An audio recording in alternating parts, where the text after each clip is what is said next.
Welcome to Achieving the Dreams webinar on increasing equity in STEM pathways at community colleges. We're excited to have you join us today. From Achieving the Dream, we have Diane Bozak, Vice President for Workforce Strategies and Policy. We have Meredith Hatch, Senior Associate Director for Workforce and Academic Alignment, and I am Destiny Mitchell, Program Coordinator.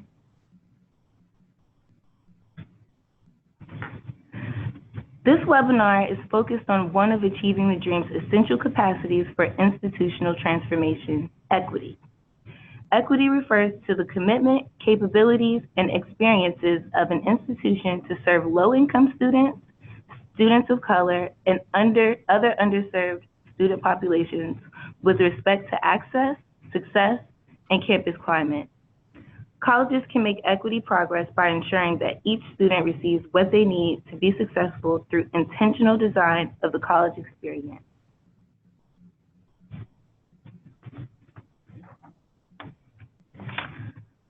Dr. Lorenzo Baber is an associate professor and division head for higher education at Iowa State University.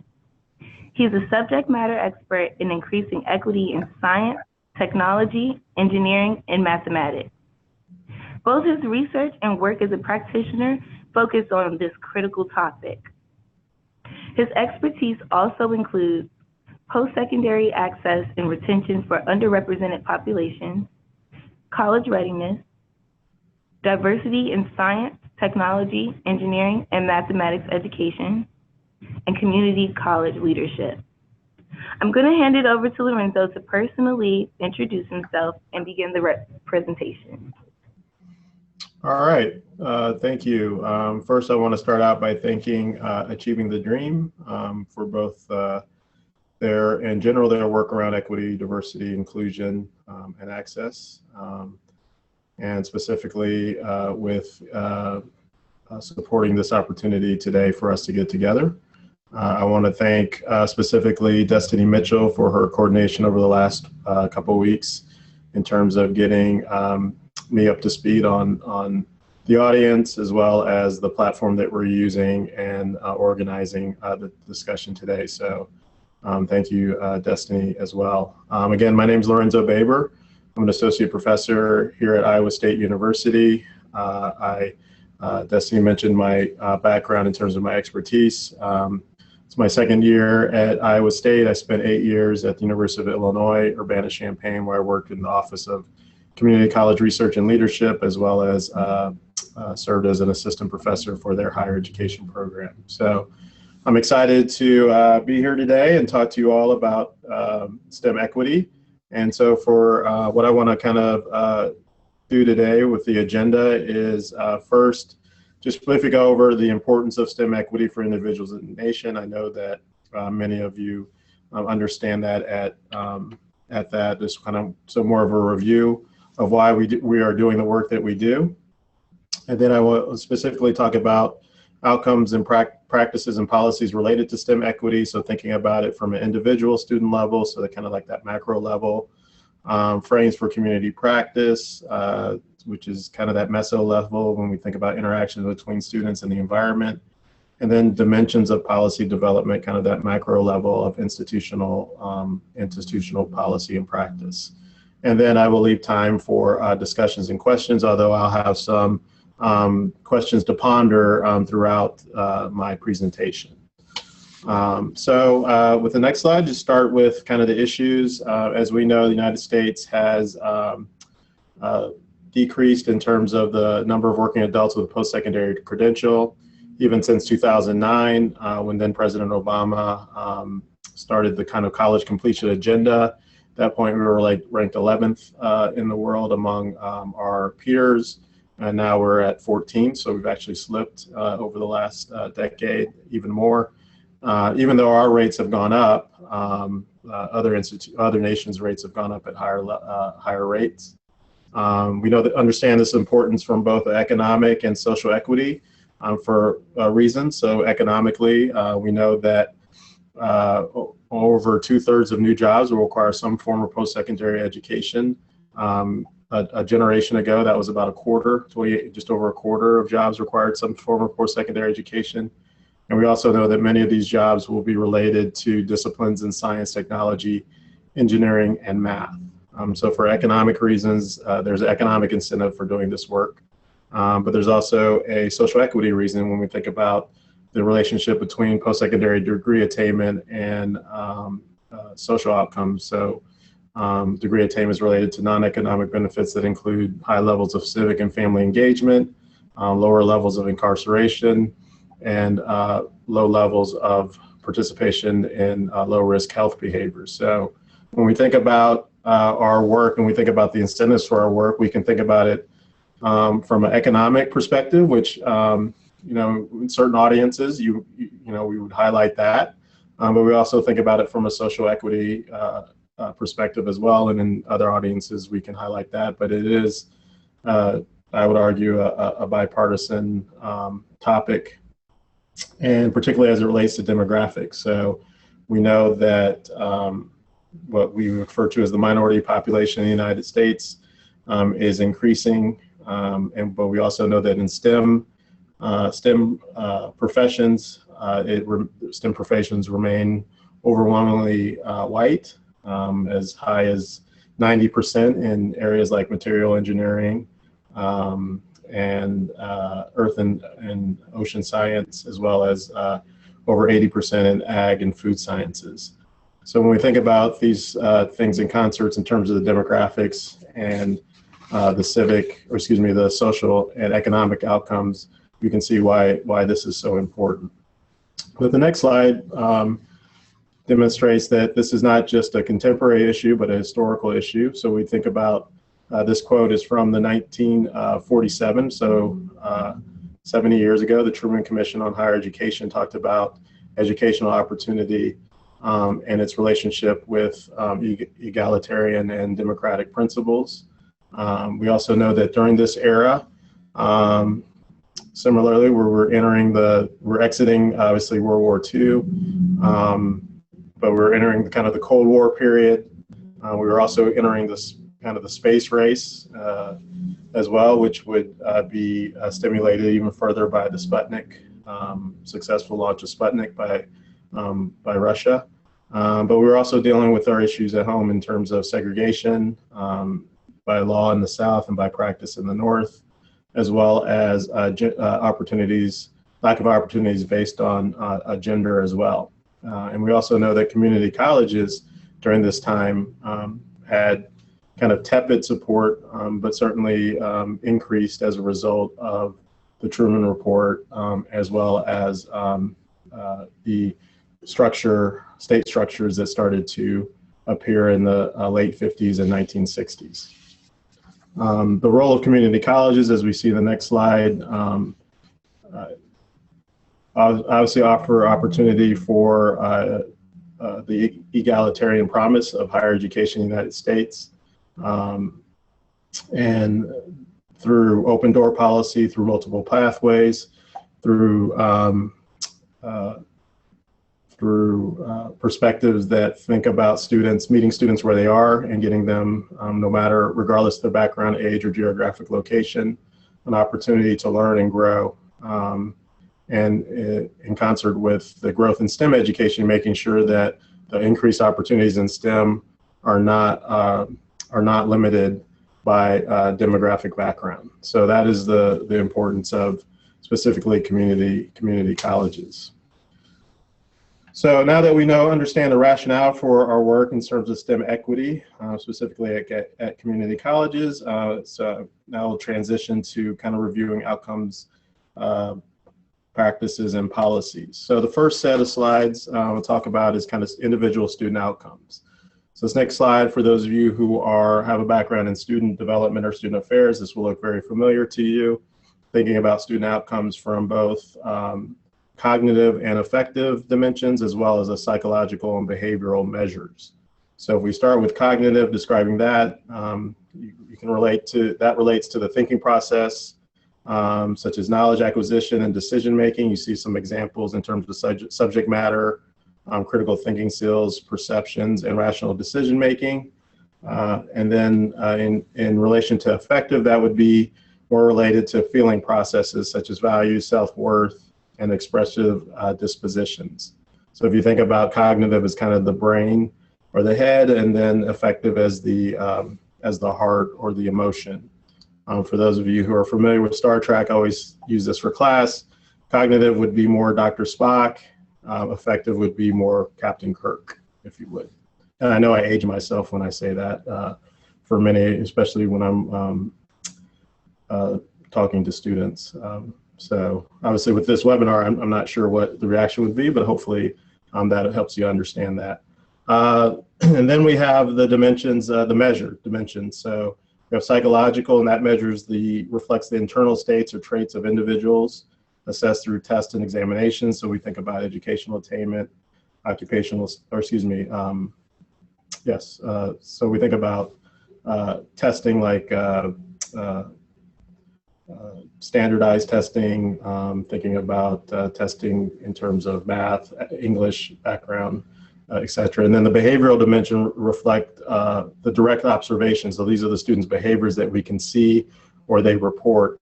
And so when we combine these dimensions together, we think about cognitive psychological, we think about affective psychological, we think about cognitive behavioral, and then we think about affective behavioral. So cognitive psychological would be that corner, top left corner. That includes subject matter knowledge. So you think about SAT, math, GRE, college placement tests, as well as traditional measures of thinking and reasoning. When we think about cognitive behavior, so the lower left, we think about observed measures of educational attainment, earned credentials, occupational status, including position and level, and income, including earned salary. And then when we think about more of the feeling aspect as it relates to psychological, we think about identity development, so psychosocial development, which are felt or ascribed. They include forms like ethnicity, gender, sexuality, disability, and of course intersectionality. We think about self-efficacy, so agency, confidence, autonomy. And we think about, when we think about socio-political attitudes, we think about political opinions or values. So we think about fiscally or socially conservative versus fiscally and socially liberal. Religious or spiritual views also fall under the affective psychological. And then the affective behavioral would be things that we can observe, feelings or emotions that we see result in behavior. So major choice would be one, career path decisions, civic engagement, or community participation. So those are some of the individual student outcomes that we think about. And as I turn to the next slide, I want to kind of think about these things in relation to STEM. And we tend to focus on that kind of cognitive side. So the acquisition of subject knowledge, critical thinking from a psychological perspective, and from a behavioral perspective, the occupational status, the educational attainment related to STEM, and income, et cetera. But I would argue, and I think this next slide indicates, and this is from a study that I conducted with some colleagues at the University of Illinois that talked about kind of the emerging science identity, that it isn't just grounded in technical skills and the strength of competencies around the cognitive or the subject matter knowledge in the STEM field, but it also is related to the emotional component too.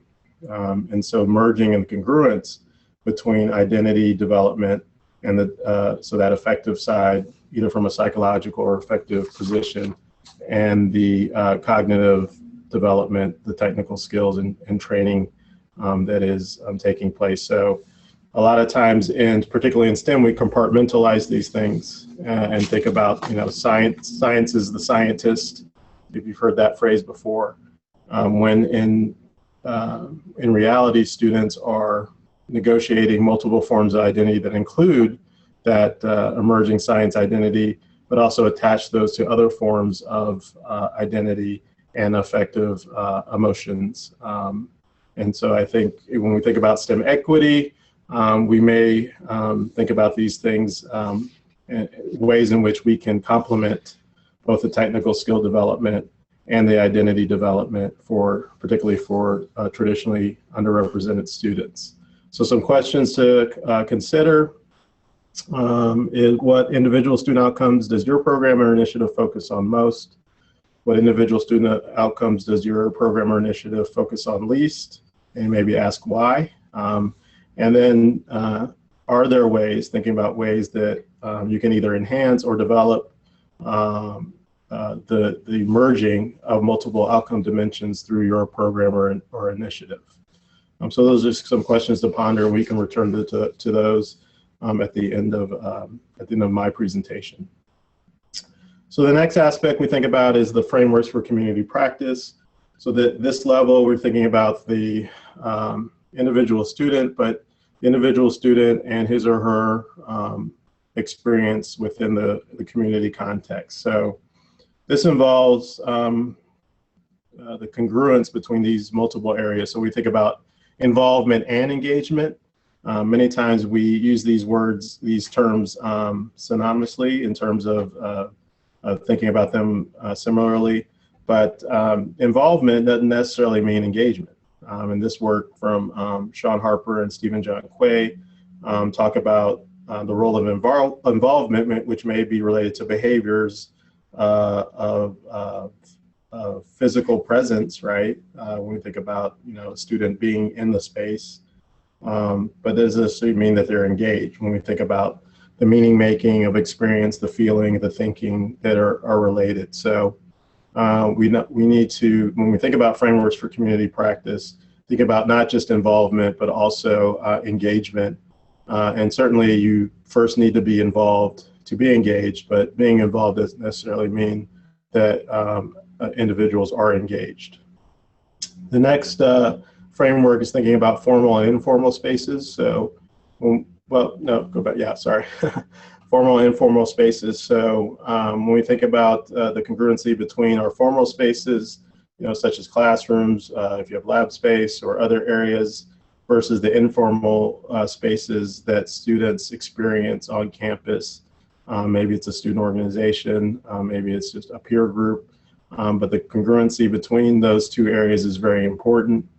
And even I would argue that we need to go beyond thinking about spaces on our campus and thinking about them as places. So not just the physical setting, but the experience within that setting and the meaning-making experiences that individuals attach to certain spaces on campus and how that relates to the outcomes that we talked about previously. And then with the merging of academic and interpersonal experiences, and I would lean on the work from Lauren Rendon about validation and the need particularly for underrepresented students to be validated both from an academic perspective, but an interpersonal and as well as an interpersonal perspective, and the help assisting and using community practices to support the congruence between the academic and interpersonal experiences and not compartmentalize them and saying that, well, in these spaces, this is where you work on your development, and this is where you work, and in this space, this is where you work on your academic. And sometimes the way that we structure our offices certainly lead to that compartmentalization when we think about the student affairs side or student services side and the academic services side, and thinking about kind of reducing those silos or eliminating those silos because to better support students, particularly as they think about both their academic identity as well as their personal identity. And then lastly, we think about competitive and collaborative relationships among students and ways in which our frameworks, our community practices foster those. So understanding, particularly in STEM, the innovation is both a competitive process, right, pushing each other, but also a collaborative partnership. And so ways in which we foster both of those. And again, I would argue that we tend to kind of lean towards the more competitive side particularly in many ways in STEM pedagogy, and not as much in the collaborative side, although that's changing as a result of kind of the emphasis from workforce, our workforce partners in terms of thinking about science as not just a competitive process, but also as a collaborative process. So, so these are, four kind of main frameworks, and I use the example in the next slide. The outcome, so this is from a participant in a community college transfer program that did take this kind of what I would call a Janusian approach. So thinking about things that seem to be in contradiction to each other, and thinking through ways in which they can be melded together. And the outcome was this student, just an example, one student who talked about her experience in this program, that the interpersonal or academic experience, or excuse me, the interpersonal experiences in informal and formal spaces really moved her from a role of involvement to engagement, and particularly engagement with her peers, and understanding that the visible differences that are evident don't tell the full story of the commonality among these students. And so she talked about really, again, having different stories, but being on that same path, and having the similar goals, and the role of relationships in individual success. And what I don't have in the slide, but was also evident in this particular study, was the idea that, yes, there was a competitive process in terms of, who could get the best grade, who could have the, who could graduate the quickest, but it was also collaborative, so that when one individual was successful, they didn't see themselves as successful until their cohort all finished as well. So that's just an example of from the frameworks for community practices. So questions on the next slide to consider is, again, similarly to the previous slides, what community practices does your program or initiative engage with the most? What community practices or community program practices does your program or initiative engage with the least? And then how can you align community practices with those individual student outcomes? So thinking about our previous conversation about individual outcomes, and in this conversation about community practices, in what ways can you align those together for the experiences of students, particularly as it relates to STEM education. And then finally, we have dimensions of policy development. So this is more of the kind of macro level, so the institutional level. And so there are 4 dimensions, and this is from Cooper, Fossarelli, and Randall. So then when they talk about the normative dimension, they talk about the beliefs, values, and ideologies that drive making. When they talk about the structural dimension, they talk about the governmental arrangement, institutional structures, systems, and processes that promote and support institutional policy making. And when they think about the constituent level, the constituent level, I'm going a little bit out of order of the slides. The networks, interest groups, and stakeholders that influence, participate in, and benefit from institutional policy making. And then the technical is the detailed planning, practice, implementation, and evaluation of structure of institutional policy making. So when you think about normative, again, you think about kind of what are the guiding beliefs or values that are part of this policy. When you think about structure, you think about what are the systems and processes in place that are put in place or that are solidified through this policy. When you think about constituents, you think about what stakeholders are influencing that. So whether that's workforce, whether that's students, whether that's industry, locally or large, multiple constituents, community as well. And then the technical, again, is that process of planning a policy, implementing a policy, evaluating a policy, and then returning back to redeveloping and re-implementing that policy based on evaluation. So I would argue that the biggest challenge for us in higher education is thinking about the normative dimension, that we have a general sense, it's particularly a community college in terms of egalitarian and democratic principles, but have we considered how these are infused in our policy and practices at the institutional level?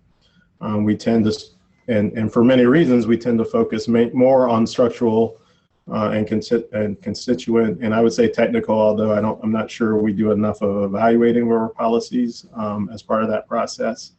But certainly, when we think about equity, that can be very limiting. And the example I give on the next slide is this issue of kind of structural diversity as a policy in STEM education. So on the next slide, when we think about numbers, and this is an example of a study I conducted with 15, or actually more than that, 76 STEM program directors, and their perspectives on increasing diversity. And one of the commonalities was the focus on that structural dimension in terms of just increasing numbers of diverse students in STEM programs would automatically result in equity, and that this quote represents that's not necessarily true. And in fact, when you do recruit numbers but don't really interrogate or investigate the policies and practices beyond that, then you have a program that's just not successful, and it's even more damaging because those who are initially resistant to forms of equity will have data that shows, well, we increased the numbers and they still didn't persist, and then going into, well, success in STEM is just not part of their background because they're focusing on, we focused on increasing the numbers, when in fact that just increasing the numbers doesn't change policy practices and will result in the maintaining of particular outcomes, disparate outcomes. And so I think that is something that we need to consider when we think about policy. So the questions to consider in this subset is, what dimensions define current policies related to your program or initiative? What dimensions are absent or limited in terms of conversation? And how might you align? Again, we go back to now the third thread. How might you align community practice, individual student outcomes? The first thread we talked about, community practices and dimensions of policy. How can we align those in thinking about them systematically across programs at our institutions? So with that, I conclude thinking about STEM equity or STEM education. I think now there's this indication that this is just a fad that will go away, but it's not. As I mentioned earlier, STEM has really been at the center of our economic advantage in the United States for over seven decades, and will continue to be so. But now we need to think about them in relationship to equity as our country diversifies, that we cannot maintain the status quo of having STEM professions to being overwhelmingly white male, and that will require us to think about outcomes, community practices, and policies in different ways that will shift that reality. And if we don't, then at the very least, we will have a smaller number of success and innovations based on just demographics, or at most, we may find ourselves really falling further behind in terms of economic, particularly in an increasing global economic world, but as well as increasing social inequalities as a result of the lack of focus or refocus on equity in STEM education and ultimately the STEM profession.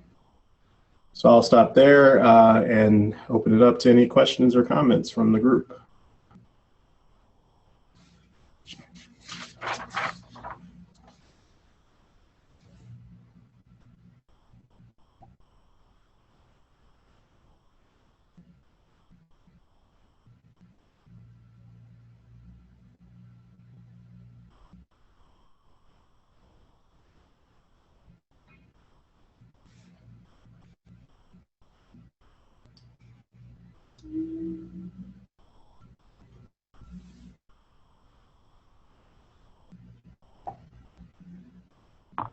Okay, so I see that Barbara has her hand raised.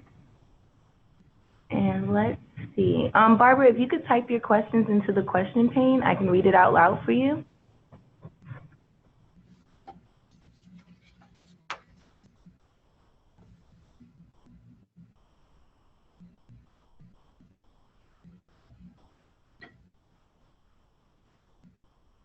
Okay, so the first question is, given the importance of this issue, what is one thing a college can do today to begin to make an impact?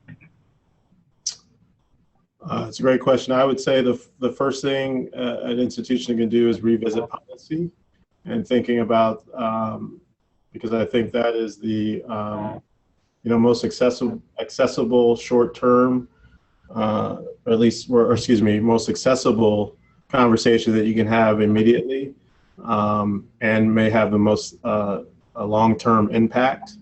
So thinking about policy, and thinking about the dimensions of policy, the dimensions that we talked about, and reconsidering, how our policies might either support these dimensions or inadvertently might be inhibiting our progress towards equity. So I think that's the first thing, and I would say that's the one thing that I would start with. But I would also back that with kind of that micro level conversation. So thinking about either students who have been successful through the program, or this group, a group of students who have not been successful through the program, and having focus groups and discussing, what practices were most useful, policies and practices, what policies and practices were least supportive. And so having that conversation, I think if you had that dual conversation, thinking about it from a macro level with your administrators, administrative colleagues, faculty colleagues, but also had in concert conversations with students, I think that would be the approach that I would take in terms of rethinking STEM equity at a specific campus. Okay. We have another question. So our next question is, what are the ways our STEM colleges could do better? What are the ways our STEM colleges could better connect to four-year college partners? Yes. Well, that's a great question, and I think that's a really important piece. Again, it goes back to the policy piece in many ways. Obviously, articulation agreements are always a strong avenue for fostering relationships, and even just the conversation, starting that conversation is strong, even though there are many challenges, understanding in terms of producing measurable outcomes or tangible policies. But I'd also encourage you to invite your four-year partners to observe your campus and observe the classrooms, because I think many times there is still, unfortunately, a stigma, particularly among academics, of the two-year, even though all the evidence suggests that students who start out at community colleges and then transfer to four-year institutions do better. The key is they have that transfer process, but if they successfully transfer to the four-year institutions, they graduate at equal or higher rates than students who start out at the four-year. But again, unfortunately, there's still that stigma associated with it. But I think some of that gets broken down by having those institutions visit the classroom, visit the campus, and see the type of instructions that students are getting, the type of attention that students are getting, the motivation aspects in terms of student motivation, and really getting a better idea of what goes on at the community college, as opposed to relying on their preconceived perceptions. I still think that is strong, and that's particularly important in STEM, because we know that, for example, engineering, I'll use engineering as an example, they're very resistant to articulation agreements because they feel like their classes are quote unquote better than the classes that are offered at community colleges.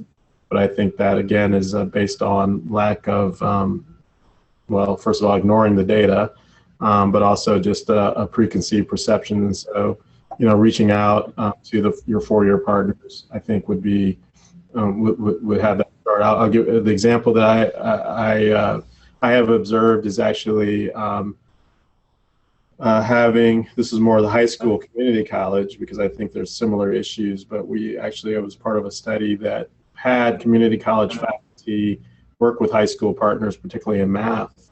And one of the things they did was co-teach a class at the high school. And so the community college faculty had that experience and kind of had a better understanding of what went on in the high schools. And the high schools had a better understanding of the expectations for community college faculty. So I think if we can kind of parrot that from high school community college partners to community college four-year partners, I think that would produce at the very least, some very interesting conversations, but at most, I think it would foster a better understanding and better successful seamless transition for community college students. Okay. So our next question is, what are good ways we can engage STEM faculty to have awareness of the models and elements you talked about today? Faculty, I think, again, this is a huge challenge in terms of, you always have the question, what does diversity have to do with STEM, right? How do I engage with these concepts of diversity, or how do I consider this in the classroom in those formal academic spaces? So my suggestion is, again, I think it's about exposure. I think it's about exposure to these concepts, exposure to the research that are associated with these concepts, as well as the best practices that are evident across institutions. Because I will say that I think that I would think my starting point would be success of students, because I do think that community college or faculty in general value that, right? We get back to that normative policy that we value success of our students, or else why would we be teaching? And so starting with the success of students and saying, well, these are ways so let's have a conversation about how we can best enhance the success for our students, understanding that students certainly have to push towards success on their own. There has to be some measures of aspirations and motivation, but also that we cannot assume that's just one. We have to assume that one side of the equation. Can't assume that that's all that's needed to be successful, because obviously our outcomes suggest otherwise. And if we maintain that it's on the individual, these outcomes are on the individual, we will not be successful. And so, finding, and particularly community faculty members who either have that background in terms of their particular demographic, or have had experiences in programs that foster both the academic and interpersonal outcomes, I think would be a way to foster those conversations, and then have them serve as advocates to their peers. Okay. Our next question is, I'm curious if you could give some examples of applying frameworks for community practices to specific initiatives with which you have worked or are familiar. That could help me think of how to apply these frameworks. Great, that's a great question. Yeah, I think one of the programs that I work with currently is the LSAM program, Lewis Stokes Alliance for Minority Participation, here at Iowa State, and I think we have 15 partners in our alliance. And so one of the things that we have done is to present to the program directors similar presentation on the role. In this case, it was pedagogy, the role of pedagogy, and particularly culturally relevant pedagogy in improving student outcomes. And so We introduced Jones' work of validation theory, and then we had a conversation. Of course, food always helps, so we had a conversation over food, over lunch, over ways that faculty could incorporate validation theory in their pedagogy. And so we had a select group of faculty participate in that conversation and then talk through. Again, we weren't going to tell them how to do it. We were just telling them the importance of infusing this. And then we collected the syllabus before the conversation and the syllabus after the conversation. We outlined ways in which they had infused these validation theory into their syllabus, and of course did some observations of their classroom, and then looked at the outcomes. And there were, again, this was a quasi-experimental design at the best, but there were some evidence of that this had, an influence on successful student outcomes. So that's, I would say, the example that I would use from faculty that we did as part of our LSAMP project. And we continue to merge that interpersonal and identity development with their academics. So we think about ways in which we can expose students to diverse, successful STEM professionals who are from diverse backgrounds, and having them have that conversation, not just about their success as engineers, but their success in developing the congruency between their identity as a scientist or engineer and other forms of identity that they have, that they hold, and that they value. I hope that answered your question. If you have a follow-up, please let me know if that wasn't specific enough.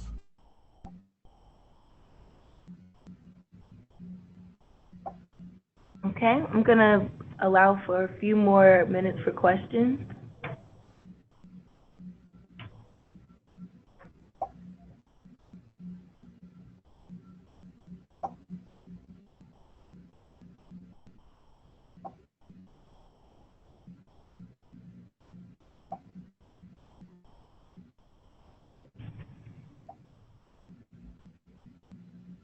The audience member who asked the previous question said that that was helpful.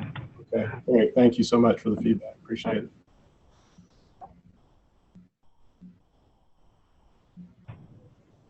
Okay.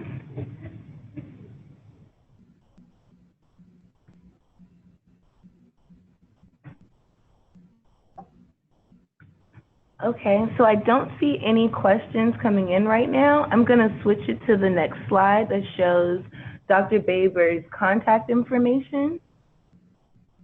Yeah, and I'll just say, please feel free to contact me. Consider me a reference and someone who I'm more than willing to engage in an additional conversation and thinking about your specific context, or more information about my specific research or the research that, as the next slide will show, my references and where to get those, and other references that may not be on, that I mentioned today, but may not be on my list. So please feel free to email me or call me. I certainly value your work and appreciate your work. If there are any ways that I can help assist, please let me know. Okay, I still don't see any more questions coming in, so I think it's safe to end it here. Okay, thanks. All right, goodbye everybody, bye. Thank you everyone.